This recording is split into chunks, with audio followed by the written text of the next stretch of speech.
আমি আজকে তোমাদের বেলের শরবত করে দেখাবো। বেলটাকে এভাবে ভেঙে নিয়ে বেলের ভেতর থেকে সবগুলো নিয়ে এবার ভালো করে মেখে নিয়ে পরিমাণ মতো জল দিয়ে দিচ্ছি।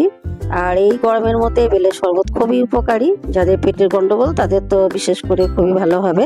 তাই এইভাবে আমি মেখে নিয়ে এবার একটা ছাঁকনির সাহায্যে ছেঁকে নিচ্ছি। ছেঁকে নেওয়ার পর এটা আমি এরকমই পাতলা করব।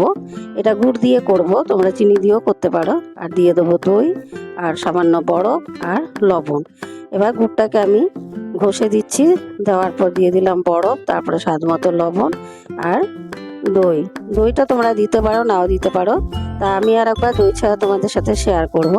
এভাবে আমি ভালো করে সব মিক্সড করে নিলাম, নিয়ে গ্লাসে ভরে দিলাম। এবার গ্লাসে দিয়ে দিলাম বিট নুন আর গোলমরিচের গুঁড়ো। আর এটা তো দেখবে খুব টেস্টি হবে।